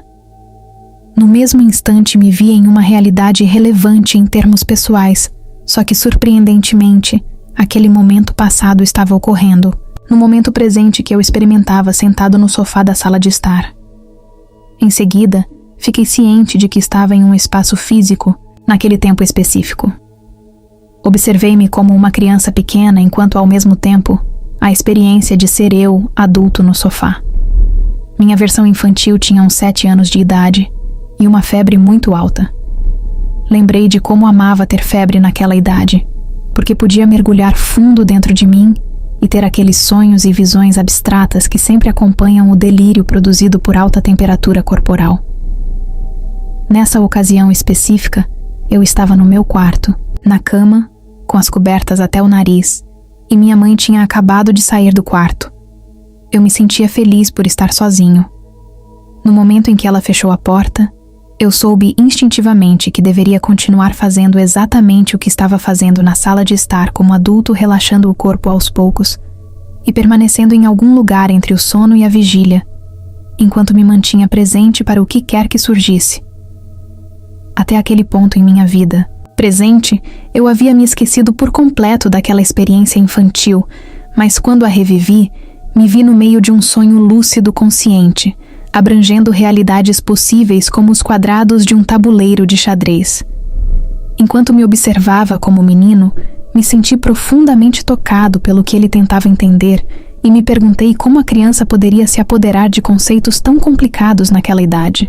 Naquele momento, enquanto o observava, me apaixonei pelo menino e, no segundo em que aceitei essa emoção, senti uma conexão simultânea com aquele ponto no tempo e o que eu vivia como meu tempo presente em Washington. Tive uma compreensão muito forte de que o que eu fazia lá e o que eu estava fazendo agora aconteciam ao mesmo tempo, e que aqueles momentos estavam conectados de forma significativa. Naquela fração de segundo, o amor que senti pelo menino como meu, eu presente trouxe-o para o futuro que eu vivia agora. Aí a experiência ficou ainda mais estranha. Aquela cena sumiu, e o relógio apareceu de novo. Tomei consciência de que os ponteiros também podiam se mover para a frente. Fascinado, sem inquietação ou medo, apenas observei o relógio avançar no tempo. No mesmo instante, eu estava descalço no meu quintal em Washington na noite fria. É difícil explicar que horas eram, porque era a mesma noite em que eu estava na sala de estar, mas o eu que estava fora da casa era o eu do futuro naquele agora. De novo, as palavras aqui são limitadas, mas o único jeito de explicar a experiência é dizer que a personalidade futura chamada Joe Dispenza havia mudado imensamente. Eu estava muito mais evoluído e me sentia incrível, eufórico, na verdade. Eu estava muito consciente, melhor dizendo. Como aquela pessoa, eu estou muito consciente. Por consciente, quero dizer superconsciente. Como se todos meus sentidos estivessem 100% aumentados. Tudo que eu via, tocava, sentia, cheirava, saboreava e ouvia estava amplificado. Meus sentidos estavam tão aguçados que eu tinha plena consciência e prestava atenção em tudo à minha volta, querendo experimentar o momento na íntegra. Por causa desse aumento tão drástico em minha percepção, minha consciência e, portanto, minha energia também aumentaram. Sentir-me tão repleto daquela energia intensa me deixou mais consciente de tudo que eu sentia simultaneamente. Só posso descrever esse sentimento como energia constante, inabalável, altamente organizada. Não era como as emoções químicas que costumamos sentir como seres humanos. De fato, naquele momento, eu soube que nem poderia sentir emoções humanas normais.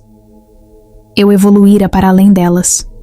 Contudo, sentia amor, embora fosse uma forma evoluída de amor, não química, mas elétrica.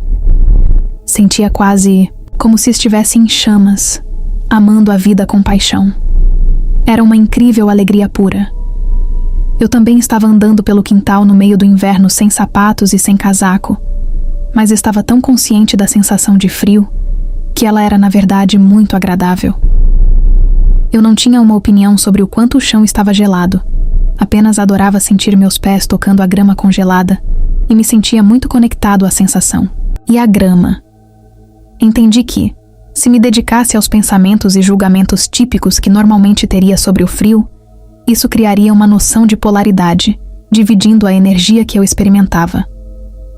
Se eu julgasse, perderia a sensação de totalidade. A incrível sensação de energia que eu experimentava dentro do corpo era muito maior que as condições no ambiente em volta, o frio. Em razão disso, acolhi o frio sem esforço e com entusiasmo. Era vida, só isso. De fato, era tão agradável que eu não queria que o momento acabasse. Queria que durasse para sempre. Caminhei como essa versão melhorada de mim, com força e conhecimento, senti-me muito fortalecido, calmo e também transbordante de alegria pela existência e de amor pela vida.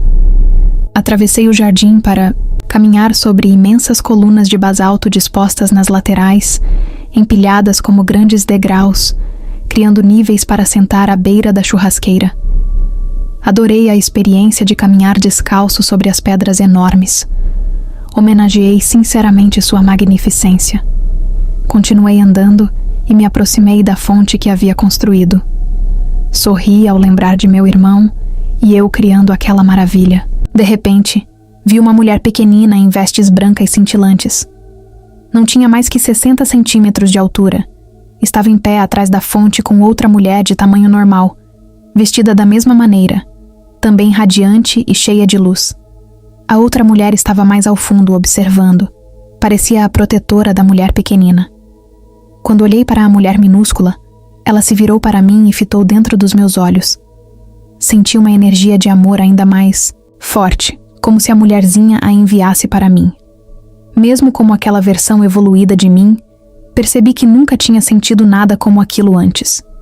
Os sentimentos de totalidade e amor aumentaram exponencialmente e pensei: uau, existe mais amor do que o amor que eu estava sentindo momentos atrás? Não tinha absolutamente nada a ver com amor romântico.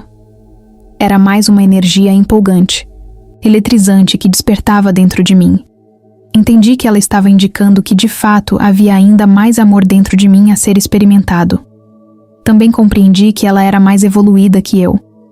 Aquela eletricidade que senti transmitiu uma mensagem para eu olhar na direção da janela da cozinha e lembrei instantaneamente por que eu estava ali. Olhei para a cozinha, onde meu eu presente, algumas horas antes de eu ter ido relaxar no sofá, estivera ocupado lavando a louça. Do quintal, sorri. Estava muito apaixonado por ele. Vi sua sinceridade, seu empenho, sua paixão, seu amor, sua mente sempre ocupada, tentando dar significado a conceitos. E entre outras coisas, vi parte de seu futuro. Como um ótimo pai, me orgulhava dele e sentia apenas admiração por quem ele era naquele momento. Sentindo aquela intensa energia crescer dentro de mim enquanto o observava, eu o vi parar de lavar a louça de repente e olhar pela janela, esquadrinhando o quintal. Ainda como meu eu futuro, consegui recordar o momento como meu eu presente e lembrei que havia mesmo parado e olhado para fora naquele instante, pois tivera um sentimento espontâneo de amor em meu peito e havia sentido que era observado, ou que havia alguém lá fora. Lembrei também que enquanto lavava um copo, inclinei-me à frente para reduzir o reflexo da luz da cozinha na janela e espiei a escuridão por alguns minutos antes de voltar a lavar o que estava na pia. Meu eu futuro fazia com meu eu presente o que aquela bela mulher luminosa fizera comigo momentos antes. Então entendi por que ela estava ali. A exemplo de quando olhei para a criança na cena anterior, o amor que meu futuro eu sentiu por meu eu presente de alguma forma me conectou ao meu eu futuro. Meu futuro eu estava ali para chamar meu eu presente para aquele futuro, e entendi que era o amor que possibilitava a ligação. Minha versão evoluída tinha esse conhecimento. O paradoxo é que tudo era eu vivendo ao mesmo tempo. Existe não só os eus do passado, do presente e do número infinito de eus futuro. Existem muitos outros eus possíveis no domínio do infinito. E não existe apenas um infinito possível, mas múltiplos infinitos. E tudo isso acontece no eterno agora. Quando voltei à realidade física no sofá, que empalidecia comparada ao mundo dimensional onde eu estivera, meu primeiro pensamento foi: uau! Minha visão da realidade é muito limitada. A rica experiência interior proporcionou uma compreensão clara de que minhas crenças, isto é, o que eu pensava saber sobre a vida, sobre Deus, sobre mim, sobre o tempo, espaço e até sobre o que é possível experimentar nesse domínio infinito, eram muito limitadas e eu jamais percebera até aquele momento. Compreendi que eu era como uma criança com pouco entendimento da magnitude dessa coisa que chamamos de realidade. Pela primeira vez na vida, entendi, sem medo ou ansiedade, o que a expressão "o desconhecido" significa. E soube que nunca mais seria a mesma pessoa. Tenho certeza de que você pode imaginar que, quando algo assim acontece, tentar explicar à família ou aos amigos pode dar a impressão de algum desequilíbrio químico no cérebro. Hesitei em falar sobre o acontecimento com qualquer pessoa. Não tinha palavras para descrever a experiência e não queria energia ruim que a impedisse de acontecer de novo. Durante meses me preocupei em rever todo o processo que pensava poder ter criado a experiência. Também estava intrigado com o conceito de tempo e não conseguia parar de pensar nisso. Além da mudança de paradigma sobre o momento eterno no tempo, descobri algo mais. Depois do acontecimento transcendental naquela noite, quando voltei ao mundo das 3 dimensões, percebi que toda a experiência ocorrera em cerca de 10 minutos. Eu acabara de viver 2 eventos abrangentes e deveria ter demorado muito mais para toda a experiência se desenrolar. A dilatação do tempo atiçou ainda mais meu interesse em dedicar mais energia para investigar o que havia acontecido comigo. Esperava poder reproduzir a experiência, assim que a entendesse melhor. Dias depois daquela noite importante, o centro do meu peito permaneceu eletrizado da mesma maneira que senti quando aquela bela mulher minúscula ativou algo dentro de mim. Eu me perguntava, como esse sentimento pode persistir dentro de mim, a menos que algo real tenha acontecido? Ao repousar a atenção no centro do peito, percebi que o sentimento aumentava. Não me interessei muito por nenhuma interação social nesse período, o que era compreensível, porque as pessoas e condições externas me distraíam daquele sentimento em meu mundo interior, e o sentimento especial diminuía. Com o tempo, a sensação enfim desapareceu por completo, mas nunca parei de pensar na ideia de que há sempre mais amor para sentir, e de que a energia que absorvi naquele domínio ainda vivia dentro de mim. Queria ativá-la novamente, mas não sabia como. Por muito tempo, embora tentasse reproduzir a experiência, nada aconteceu. Agora percebo que a expectativa do mesmo desfecho, combinada à frustração de tentar forçá-lo a acontecer, é a pior combinação para criar uma experiência mística, ou qualquer coisa na verdade. Me perdi em uma autoanálise, tentando entender como aquilo havia acontecido e como poderia fazer acontecer de novo. Decidi acrescentar algumas novas abordagens. Em vez de tentar recriar a experiência à noite, decidi acordar cedo e meditar.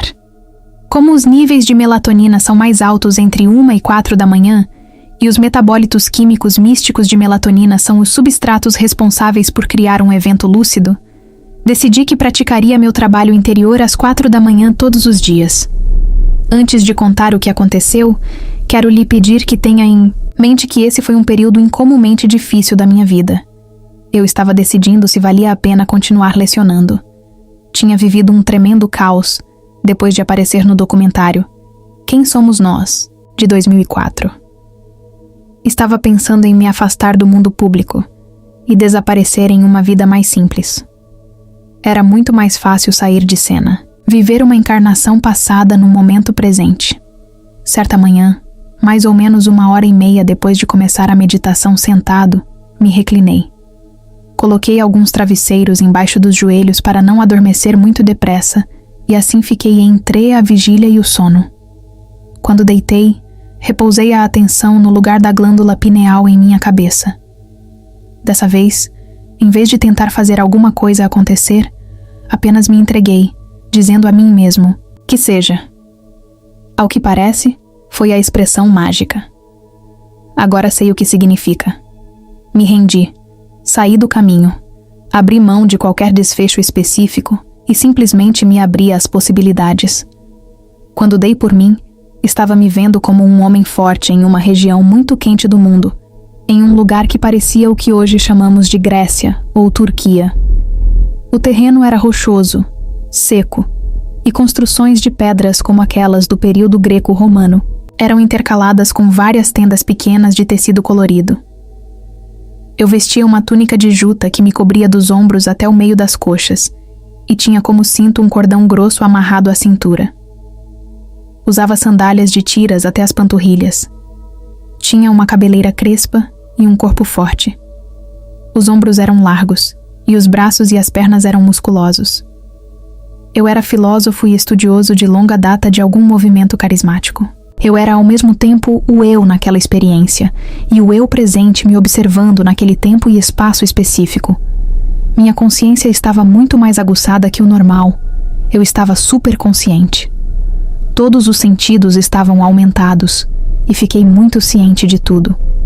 Senti o cheiro familiar do meu corpo e o sabor salgado da transpiração no rosto. Adorei o gosto.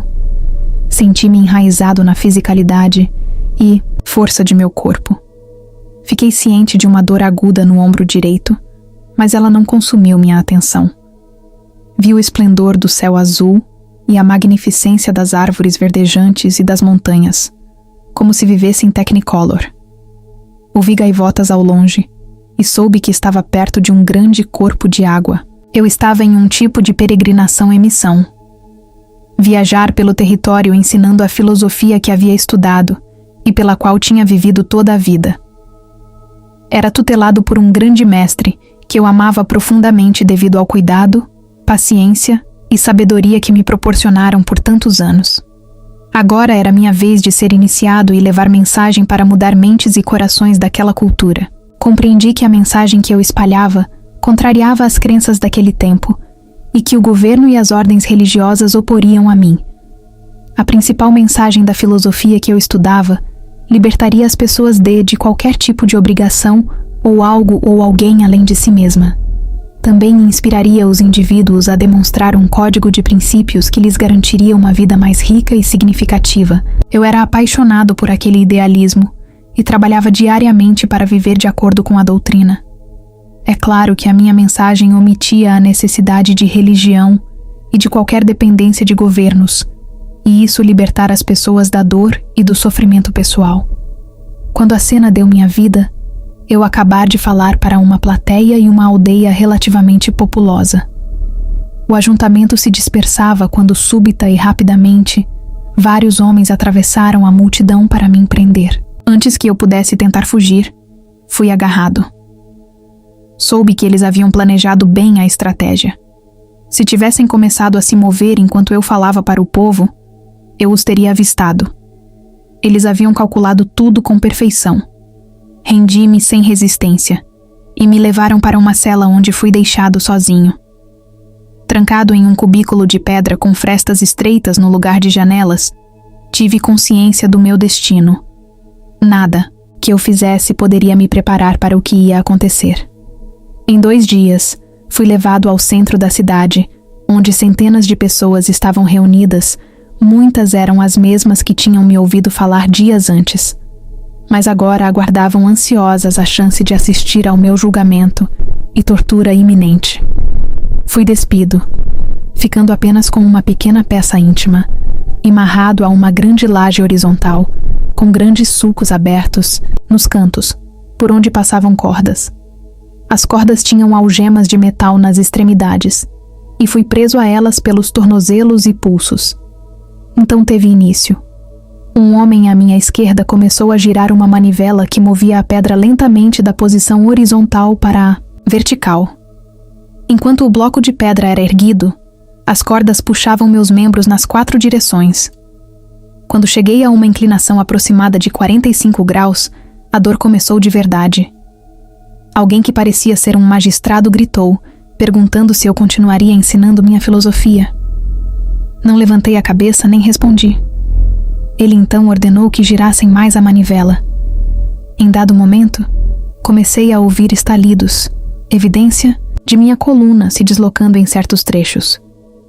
Como observador da cena, vi a expressão em meu rosto quando a dor aumentou. Era como olhar para um espelho e me ver tive aguda consciência de que era eu naquela pedra. As algemas de metal nos pulsos e tornozelos agora rasgavam minha pele, e o metal afiado queimava.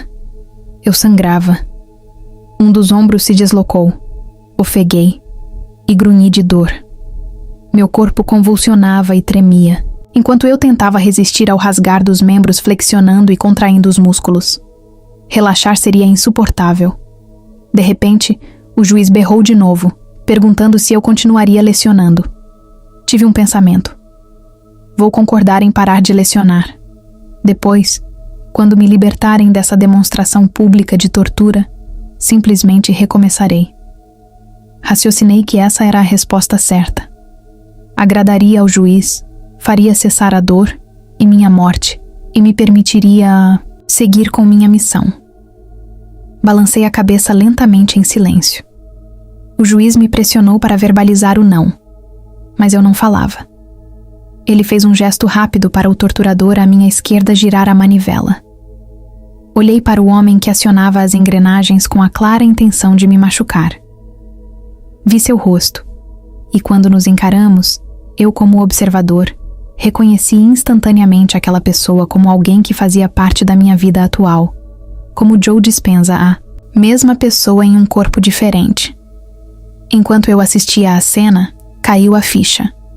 Soube que aquele torturador ainda atormenta as pessoas, inclusive eu, em minha atual encarnação, e compreendi seu papel em minha vida. Foi um estranho sentimento familiar de conhecimento, e tudo fez perfeito sentido. Quando a laje começou a subir mais depressa, a parte inferior das minhas costas se rompeu, e meu corpo foi perdendo o controle. Nesse momento tive um colapso. Chorei de dor, e também senti uma tristeza profunda consumir meu ser. Quando o peso da pedra foi liberado, ela caiu rapidamente de volta à posição horizontal. Fiquei lá tremendo, incontrolavelmente em silêncio. Depois, fui arrastado de volta para a cela na prisão, onde fiquei encolhido em um canto. Durante 3 dias, não consegui fazer parar os vislumbres da minha tortura. Fui tão humilhado que nunca mais consegui falar em público. A simples ideia de voltar à minha missão criava uma resposta tão visceral em meu corpo que parei até de pensar nela. Uma noite me soltaram e, sem ser notado, cabisbaixo de vergonha, desapareci. Nunca mais consegui encarar ninguém. Sentia que tinha falhado em minha missão. Passei o resto da vida em uma caverna perto do mar, pescando e vivendo em silêncio como um ermitão. Enquanto via a saga daquele pobre homem e sua escolha de se esconder do mundo, entendi que aquilo era uma mensagem para mim. Soube que em minha vida presente não poderia desaparecer e me esconder do mundo de novo, e que minha alma queria que eu visse que tinha que continuar meu trabalho. Tinha que fazer o esforço de defender uma mensagem e nunca mais fugir das adversidades. Também reconheci que não havia falhado, eu tinha feito o melhor que podia. Sabia que o jovem filósofo ainda vivia no eterno momento presente como vários eus possíveis, e que eu poderia mudar meu futuro, e o dele nunca mais sentindo medo de viver pela verdade, em vez de morrer por ela. Cada um de nós tem diversas encarnações possíveis que existem no eterno momento presente, todas esperando para serem descobertas. Quando o mistério do eu é revelado, podemos despertar para a compreensão de que não somos seres lineares vivendo uma vida linear, mas seres dimensionais vivendo vidas dimensionais. A beleza por trás das infinitas probabilidades que esperam por nós é que a única forma de mudar aqueles futuros é mudar a nós mesmos no momento presente infinito.